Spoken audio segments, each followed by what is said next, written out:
नमस्कार विद्यार्थियों, मैं आपका हिंदी अध्यापक रमकेश योगी सर की क्लास में आप सभी का स्वागत है।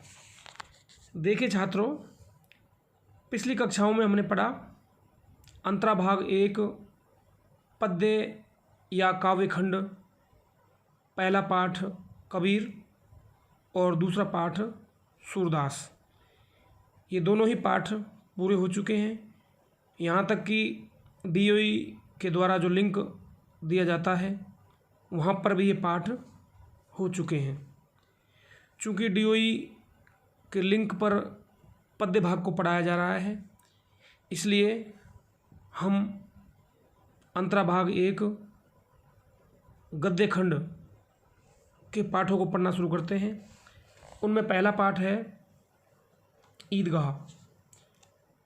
ईदगाह कहानी है जिसके लेखक है मुंशी प्रेमचंद। तो आइए छात्रों, आज हम मुंशी प्रेमचंद के जीवन परिचय के बारे में बात करते हैं।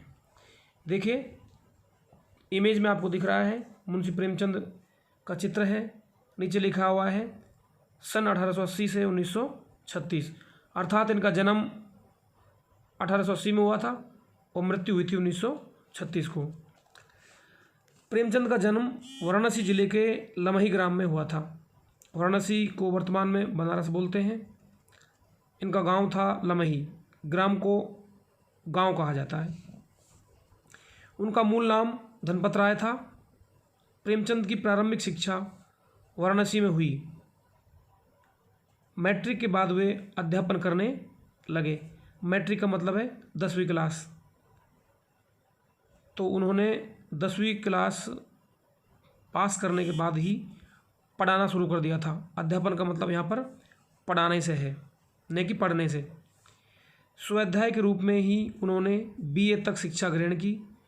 मुंशी प्रेमचंद ने स्वयं ने अध्ययन करते हुए अपने स्तर पर ही 10वीं के बाद BA तक की शिक्षा ग्रहण की थी।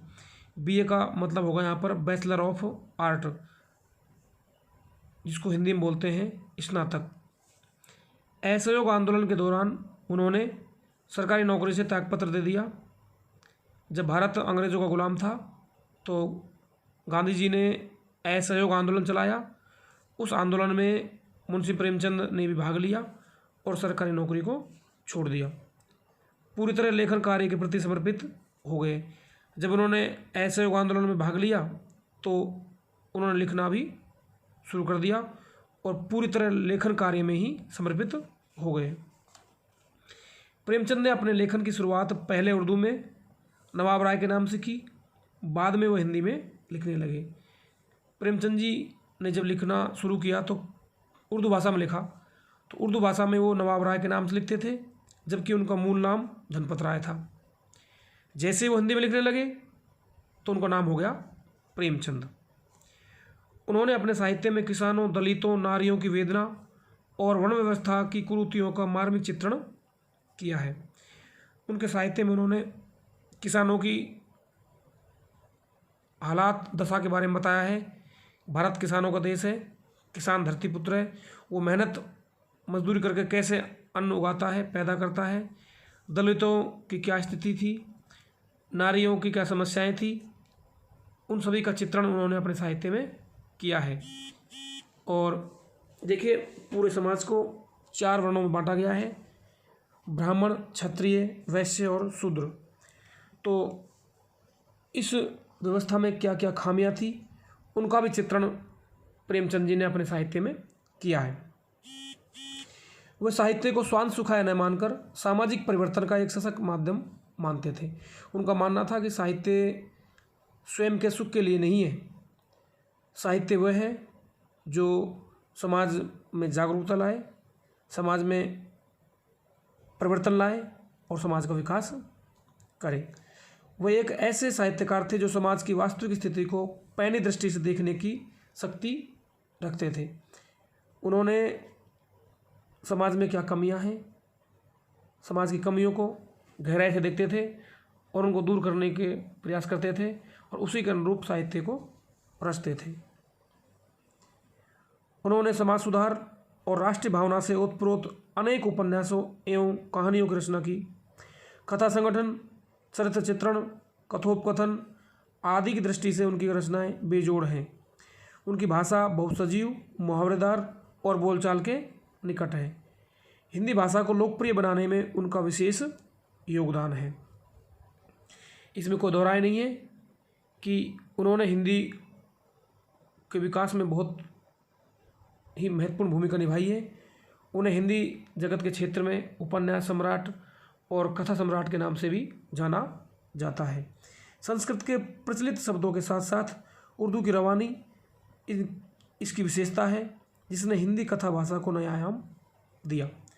अब बात करते हैं इनके साहित्य पर, कृतियों पर। इनकी प्रमुख कृतियां हैं मानसरोवर 8 भाग, गुप्तधन 2 भाग, और ये दोनों ही कहानी संग्रह हैं। मानसरोवर को 8 भागों में बांटा गया है, जबकि गुप्तधन को 2 भागों में। निर्मला, सेवा सदन, प्रेमाश्रम, रंगभूमि, कर्मभूमि, गबन, गोदान, ये सभी इनके उपन्यास हैं।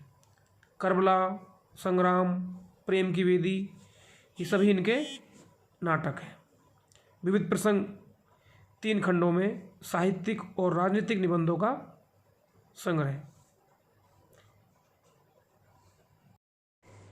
मुंशी प्रेमचंद जी ने कुछ विचार शीर्षक से साहित्यिक निबंध लिखे। उन्होंने माधुरी, हंस, मर्यादा, जागरण आदि पत्रिकाओं का संपादन भी किया। इस पाठ्यपुस्तक में उनकी ईदगाह कहानी दी गई है। हिंदी में बाल मनोविज्ञान से संबंधित कहानियाँ बहुत कम लिखी गई हैं। प्रेमचंद उन दुर्लभ कथाकारों में से है जिन्होंने पूरी प्रामाणिकता एवं तन्मयता के साथ बाल जीवन को अपनी कहानियों में जगह दी है। उनकी कहानियाँ भारत की साझी संस्कृति एवं ग्रामीण जीवन के विविध रंगों से सराबोर हैं। तो इस गद्यांश में बताया है कि मुंशी प्रेमचंद ने बाल मनोविज्ञान पर आधारित बहुत ही कम कहानियाँ लिखी हैं, अर्थात ईदगाह कहानी है जिसको आप पढ़ने जा रहे हो, ये बाल मनोविज्ञान पर आधारित है। आगे बताया गया है कि मुंशी प्रेमचंद ने ऐसी कहानियाँ लिखी हैं, ऐसी बहुत कहानियाँ हैं जो जीवन के सभी रंगों को प्रभावित करती है, जीवन के सभी रंगों को जोड़ती है। तो विद्यार्थियों, ये थी अपनी आज की क्लास। अगली क्लास में ईदगाह कहानी पर विस्तार से चर्चा करेंगे। धन्यवाद।